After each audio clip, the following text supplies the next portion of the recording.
In my previous entry of February 13th, which is about 6 days ago now, I provided incontrovertible proof that Charles Pickering Burnham could not possibly have been the real author of The Ragpicker or Bound and Free, the temperance and anti-slavery novel that Mathew published anonymously, Mathew Franklin Whittier published anonymously in 1855.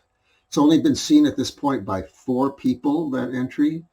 And what it suggests to me is, unless they picked it up in my written blog and don't want to see the same information in the video blog, it suggests to me that I'm a lot more entertaining to people if they don't have to admit that I actually do good research and that I have solid evidence for the things that I say.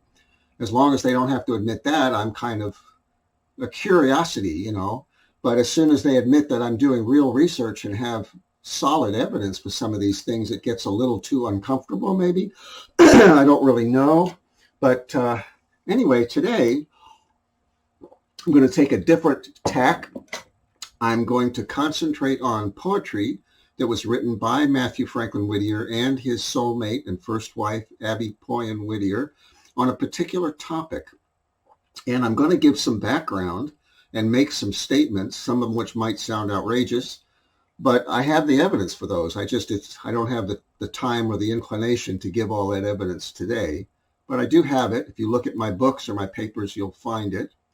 So Abby was a mystic. She knew astrology. She loved the stars.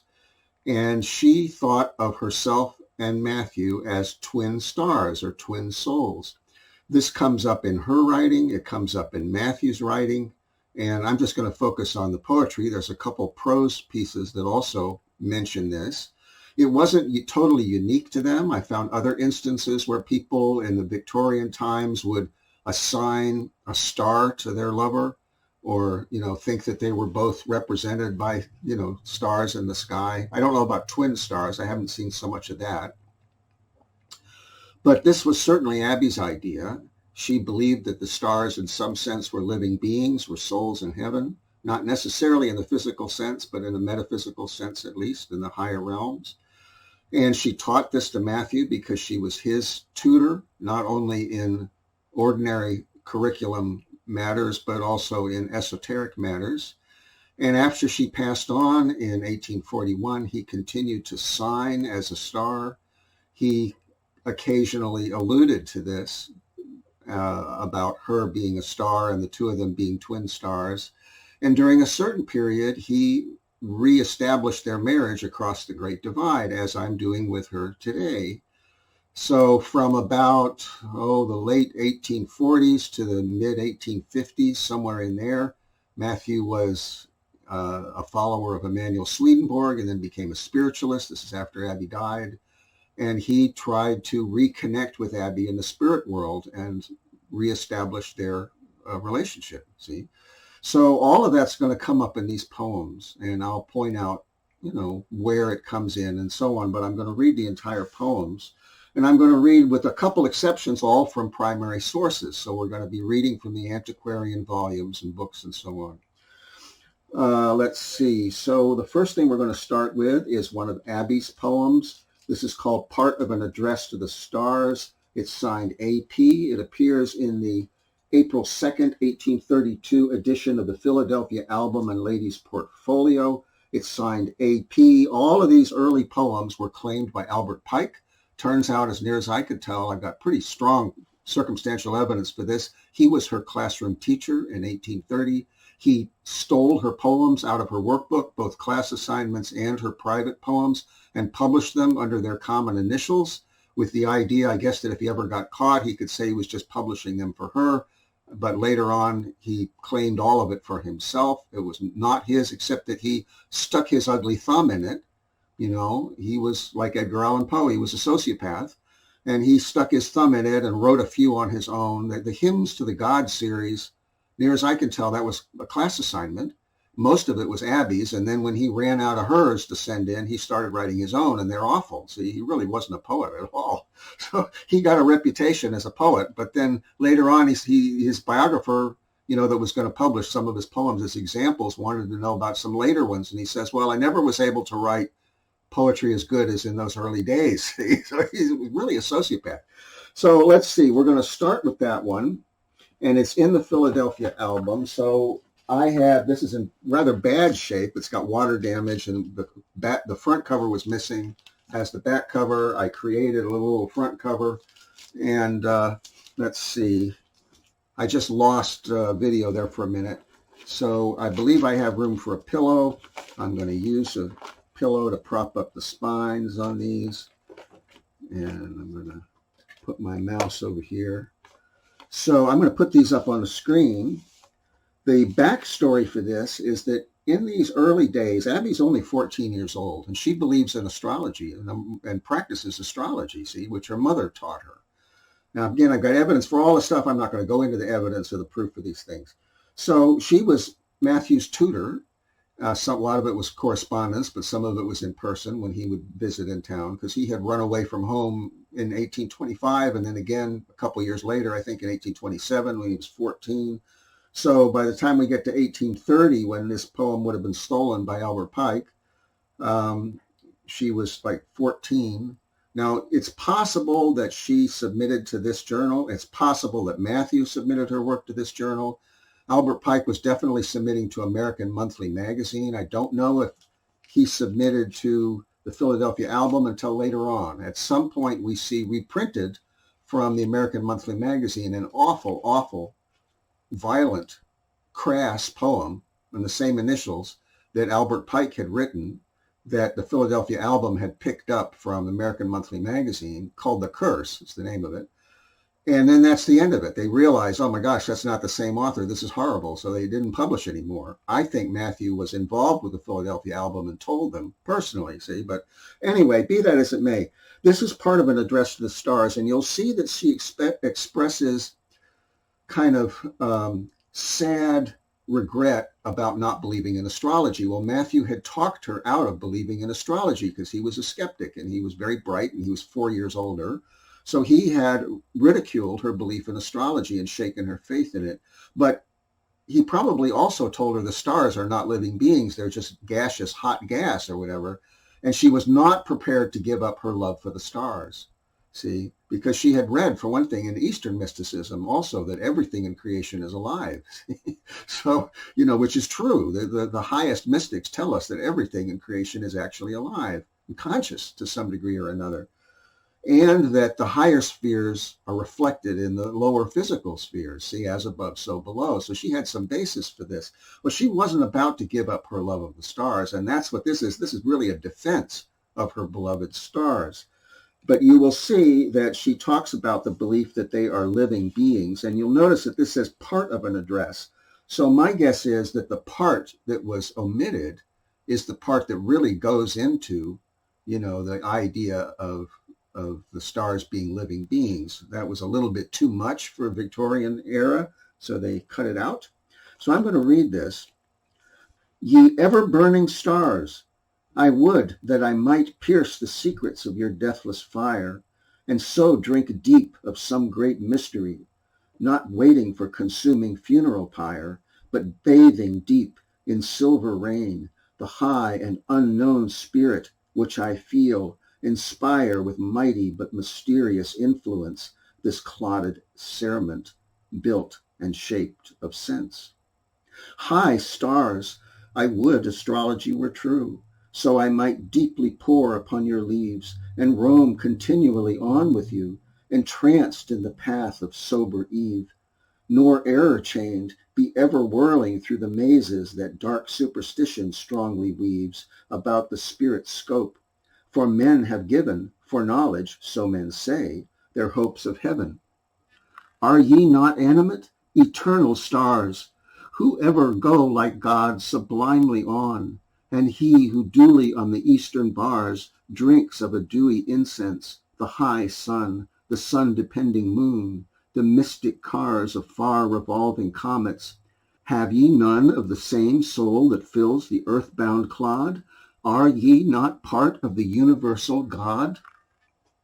O deathless spirits, ye are beautiful beyond our comprehension. There is naught of this inspired matter that bears rule upon this earth, so beautifully wrought, so wonderful as ye. Are ye not full as this of life, divinity, and thought? So eastern realms have judged, and bending down, joyed in your smile, or wept beneath your frown. Ye are unswerving on your changeless way, and time hath over you no influence. Yet poor weak man, whose life is but a day, the sport of heaven's winds, is an intense eternal spirit, an embodied ray of wisdom and eternity. But whence shall he assert, in overweening pride, that ye are lifeless sods, proud spheres once deified? A.P. for Abby Poyen. That's Abby at age 14. You understand who you're dealing with? This is one of the most important co-author of A Christmas Carol. Do you understand the genius here? Charles Dickens did write A Christmas Carol. All right. Now we're going to go to another of Abby's poems called Marriage. This is in the February 1832 edition of a young man's magazine called The Essayist. It bears George W. Light's initials, GWL. That's the editor. It was not George W. Light's poem. It was Abby's, and there's a smoking gun in here. I can prove it. Where I read, with nowhere to roam.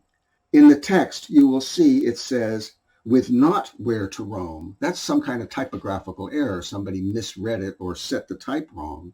When George W. Light published this poem as his own in 1853 in a little book, he kept that error in. It's clearly an error. So basically, he thought it sounded poetic. He had no idea, When he copied it over and claimed it as his own, he thought that sounded poetic. He wasn't even paying attention, see? So, it can't possibly be his poem. And there's another smoking gun where one of Abby's poems talks about dancing amidst the streamlets out in nature.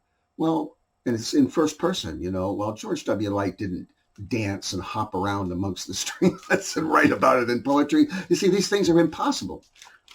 All right. So this was something that Abby wrote. We're talking age 14, I'm pretty sure, when she wrote this. Maybe 15, but I think it's 14. And she knows, because she's psychic, she knows she's going to marry Matthew, and she knows that Matthew is her twin soul or twin star. So she writes this really for Matthew to see. She must have sent it in anonymously, and somebody assumed it was the editor's because it had no name on it, and they put his name on, or he actually was disreputable enough to put his name on it. I don't know how GWL got on there, but Abby would have sent this in anonymously for Matthew to see it.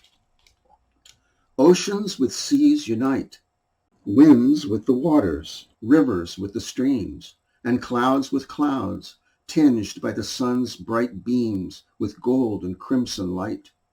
Stars rise and set together in the sky, and seem to shine more pure and brilliantly because they never part. All things in nature are to union given, and everything is joined in love to heaven. When heart unites with heart, and God is made the center of all love, he looketh from his lofty throne above, and blesses what is done. His spirit leads them to the pastures green, where crystal streamlets freshly flow between and sparkle in the sun. And when their spirits leave this earthly home, left not to wander with nowhere to roam, or seek a darker sphere, while worldly scenes are fading from their view, they will not falter as they bid adieu and wish to linger here, but like two stars from a dim cloud ascending, their brilliant rays in soft communion blending, from this dark orb they'll rise until they're lost amid the light divine, that from the glorious lamp of heaven doth shine in God's own paradise. You can see that this is a mystic, someone who has studied the paranormal and the occult and high mysticism.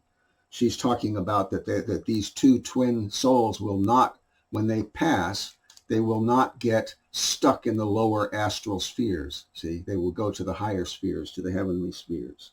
So this is not a traditional Christian here. This is an esoteric Christian. And she's basically proposing to Matthew. She's basically saying, I see that we are going to be married someday. Now, there's a story that goes along with that. I'm not going to go into it. Now, this is Matthew's first published love poem, and I don't have a physical copy of this. I have a rather fuzzy microfilm copy of it. I'm going to read it here from a printout, but this was Matthew's love poem to her, and you will see what Abby was like. This is a very good description of her as a young lady. This is February 25, 1832 in the New York Constellation. Matthew was the de facto editor of the Constellation under the editor-in-chief Asa Green, who was busy running his bookstore there in New York City.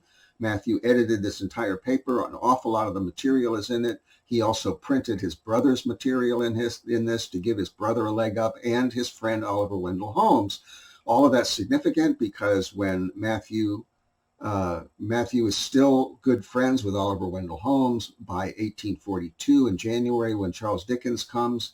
And if that's the case, Oliver Wendell Holmes 100% definitely would have introduced Matthew to Charles Dickens. So,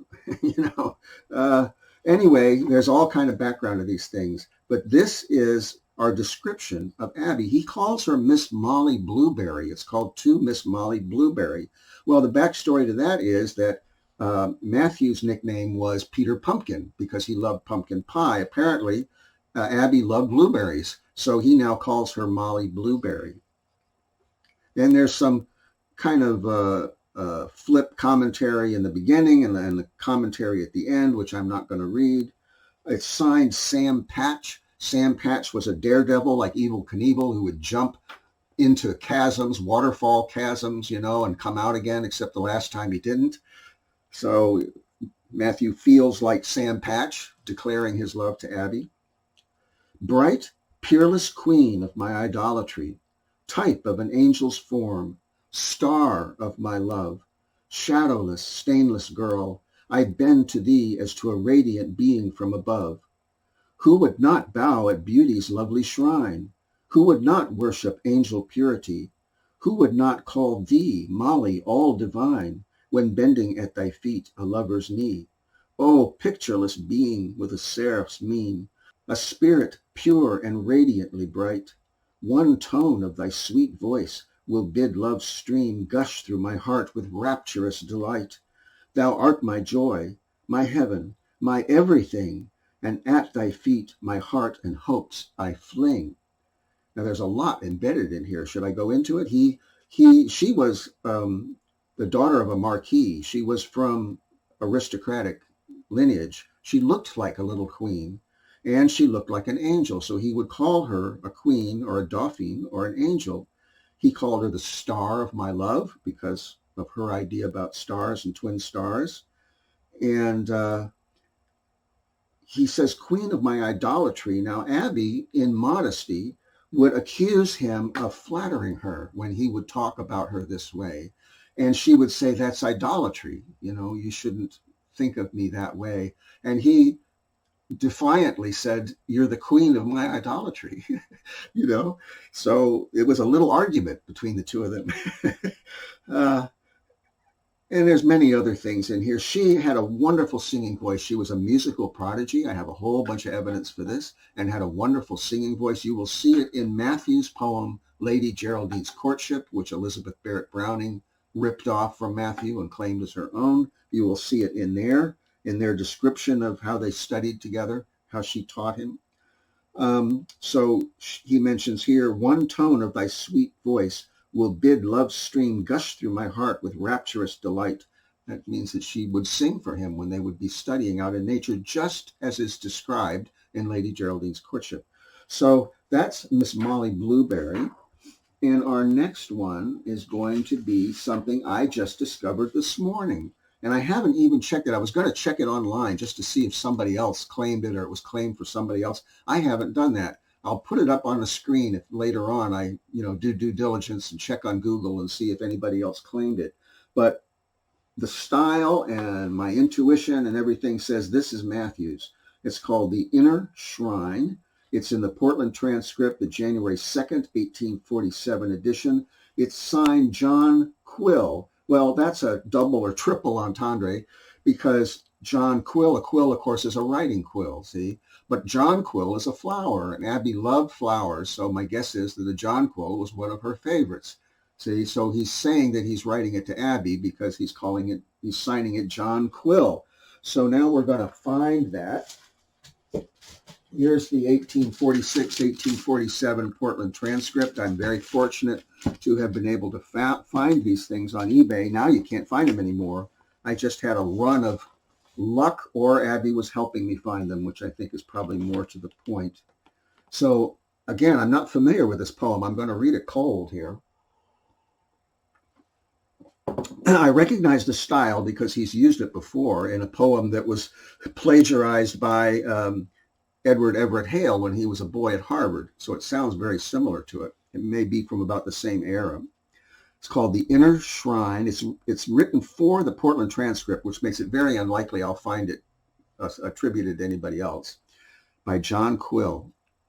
Listen, lady, softly swelling is the gentle song of mine. Deign to list, my heart is telling messages of love to thine. When thy spirit's ear is willing, when thy words my soul are thrilling, heart Aeolian strings are filling all that sacred inner shrine. Weary marches time is beating, when away from thee I pine, then within my heart retreating, outward pleasures I resign. There with faithful memory seated, list her story oft repeated, as thine image dear is greeted, graven on that inner shrine. Burning pure and brightly glowing altar fires that ne'er decline, warm the heart to overflowing, sweetest pleasures e'en refine, while the fires that burn so brightly, fanned by love perchance delight thee, odors sweet are floating lightly round that sacred inner shrine. Lovely lady, come and ever dwell within this heart of mine.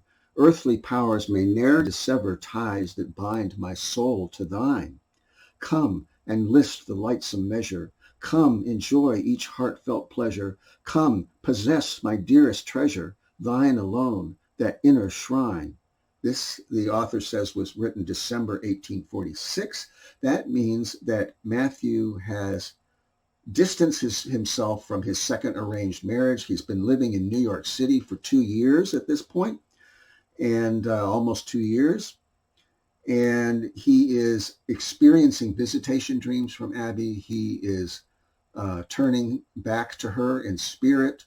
He does not have any emotional attachment to this woman that his mother pushed him into marriage with, Jane Vaughn, although he dutifully supports her and the children. And from this point on, his heart starts to turn to Abby, and he continues a relationship with her in spirit at least until the mid-1850s. And then he wasn't able to sustain it for lack of faith, because of sexual urges, loneliness, who knows. He started to doubt. He started to question himself and think that maybe she wanted him to remarry, and all kinds of things went through his mind, and then he blew it, basically. And it's a long story. But at least up until mid-1850s, he was hers and continuing in a spirit relationship with her. I am now approaching my 12th anniversary, Abby and my 12th anniversary. So I've made it well past the time that Matthew did.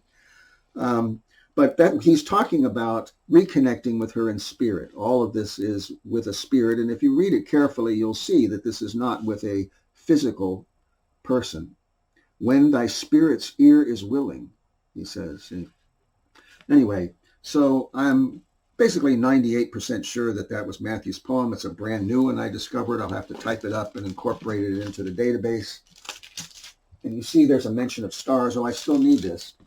The next one is in this same publication, the April 3rd, 1847 edition. This one is signed Lyra, Lyra, and it's called Night. It's inscribed to, and a blank. So I'm going to read a little bit what Wikipedia has to say about Lyra, or Lyra. Lyra, Latin for lyre, is a small constellation, and then dip down again. Vega, Lyra's brightest star, is one of the brightest stars in the night sky and forms a corner of the famed summer triangle asterism.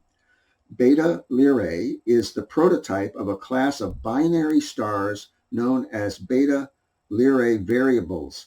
These binary stars are so close to each other that they become egg-shaped and material flows from one to the other. In other words, twin stars. So this is one of several references to twin stars that are found in Matthew's poetry and prose. In Greek mythology, Lyra represents the lyre of Orpheus. Made by Hermes from a tortoise shell, given to Apollo as a bargain, it was said to be the first lyre ever produced. Orpheus's music was said to be so great that even inanimate objects such as rocks could be charmed. Joining Jason and the Argonauts, his music was able to quell the voices of the dangerous sirens who sang tempting songs to the Argonauts. So what you'll see is that's all symbolic. What it means is that Abby was a wonderful musician who played the harp as well as the piano and sang. So to him, her voice and spirit overcomes his desire for the sirens, any other physical women. I'm 99.99% sure that this is Mathew Franklin Whittier's work. The heavens are clear and brightly beaming, gem-like, the stars illume the night. While, like a barge of silver seeming, the moon pours down her mellow light. No sound disturbs the quiet hour, a hush pervades the evening air, and bound as by some secret power, all nature seems engaged in prayer. Oh, in this hour so still and holy, my heart discards each low desire. With spirits calm, subdued and lowly, to heaven my chastened thoughts aspire. Would thou wert here, that we might ponder the glorious beauty of the night. Oh, sweet it were with thee to wander beneath this dome of sparkling light, this gorgeous dome of crystal arching in bright and starry splendor dressed, and watch the heavenly host slow marching in shining order to the west. Would thou wert here, my lone heart yearneth amid this glowing pageantry, and my rapt soul from heaven returneth, communion sweet to hold with thee. Lyra. I'm trying to keep it together. They affect me very deeply because I have full emotional memory of my life as Mathew Franklin Whittier. Very little cognitive memories slip through if the emotions are strong enough, but I have all of his emotional memories. See? So, all right, the next one, strangely enough, is called To My Mother. That's the title. It's in the September 29, 1849 Boston Weekly Museum. It's signed Bertram. Now, we got to unpack a couple things here. Matthew is from The Odd Fellow, even though it's in the Boston Weekly Museum. Matthew wrote for both of these papers. For The Odd Fellow, he wrote often as a star, his signature, the star. And occasionally he did that for the Boston Weekly Museum as well. But he also signed as Bertram and wrote poetry as Bertram. Bertram, you might know, is the narrator, the main character of Lady Geraldine's Courtship. That's why he took that pseudonym, because he had created this character Bertram for Lady Geraldine's Courtship. This was not written to his mother. I don't know how the title got in there. I seriously doubt that Matthew put it there. I think that the editor of The Odd Fellow got hold of a poem by Matthew which was not titled, and he had a policy. This is my guess, just a guess. His policy for that newspaper was that no poetry will be printed without a title. He assumed it was to the poet's mother, and he put To My Mother. There's other poems called To My Mother. It's just a generic title. So this is not to his mother. This is to Abby in spirit. And you will see as the poem develops that it's obvious that this is to someone in spirit, and furthermore that it's a romantic relationship and not a relationship with one's parent. It's signed Boston, September 3, 1849, and it reads, When the moon is high in heaven, and the stars shine o'er the sea, and the night is bright and lovely, then, oh then, I think of thee. And I love its noiseless moments, for my thoughts no longer free break the silence of its quiet in a fervent prayer for thee. From the heart's remotest chamber, from that inner shrine of love, rise the clouds of welcome incense to the window's God above. Through my spirit, however gloomy, resound strange notes of gladness. My errant thoughts revert to thee, and joy dispels all sadness. The magic pencil fancy guides through ideal realms of art would fain portray more gentleness or more love than fills my heart. However my wild idolatry may have drawn thee in my dreams, my waking finds reality clothed in far lovelier beams. Bertram, that means that no matter how wonderful his visitation dreams from Abby are, when he wakes up, the reality that he's still in a relationship with her and still has inner contact with her in his waking state is even more wonderful. That's what that means. I'll read the last one again. However my wild idolatry may have drawn thee in my dreams, my waking finds reality clothed in far lovelier beams. So that's Matthew continuing his relationship with Abby as of 1849 in spirit. Finally, we have one more called Love's Reply. This is in the November 27, 1852 Portland transcript, and this is signed with 2 stars. He did occasionally sign with 2 stars.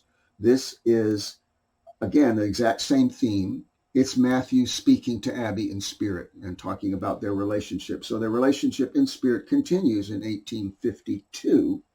And here we have, I think I missed one. Well, we'll go back and get that because I missed one in my list. This is the Portland transcript. I created a cover for it. It had no cover. It's 1852, 1853. And on the back page in the Poet's Corner of this edition, we find Love's Reply. I'm going to bring my light down a little bit. It's kind of hard to see. I'll try to remember to put it back up again when I'm done. Thy soul calls out for me, and lo, I stand and fold my hands before thee silently, yielding, responsive to thy sweet command, these eyes to thine, this heart to love and be. For while my thought hath unity with thine, in vain I strive to rend the silken cord. Thy heart in every throb will govern mine, and mine in every throb owns thee, its Lord.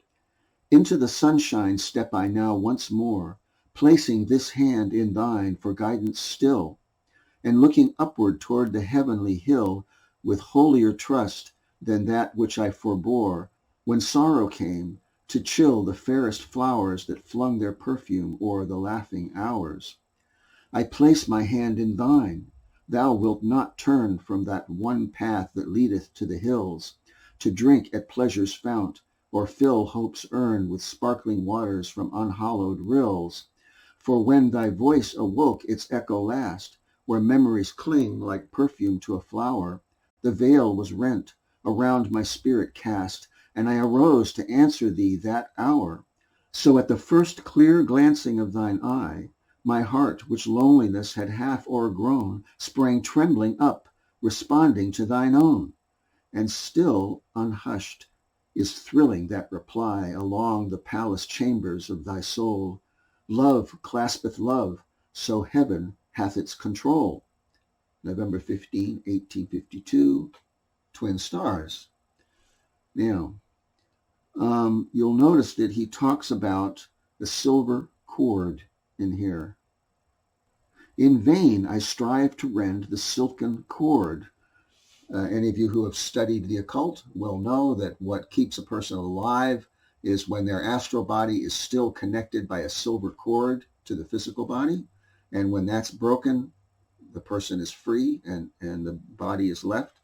So he's actually wanting to die to be with her, is what that means. It also means that we have someone who has studied the mysteries, as Abby had taught him, making it far more likely that this is Matthew, because not that many people were conversant with these things. And what he's saying is that when she died, he was lost. He was in grief. And for a while, he was lost in worldly pleasures, maybe drinking, who knows. And then she came to him, and he realized that she was still there, that she was quite alive. Her mind had not died, as she told me. Abby gave me that thought very clearly. She said, just very simply, she says, my mind didn't die, when she died. So he's realized that, and he's now back with her again. It's the same theme as the other ones. Now, there's one that I missed, I think. Let's see.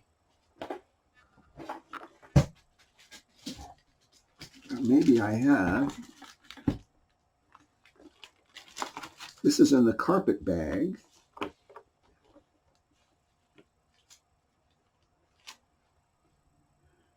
And it's called My Heart's Hope. And I didn't include it in my list. And this is roughly the same time. This is going to be April 19th, 1851. So maybe a year, a little more before that previous one. And this is signed D. Now, Mathew signed with the letter D when he was editing the New York Constellation under Asa Green. And there's a whole bunch of D-signed pieces in there. That's all Mathew Franklin Whittier, and a whole bunch of the unsigned work is also Mathew Franklin Whittier.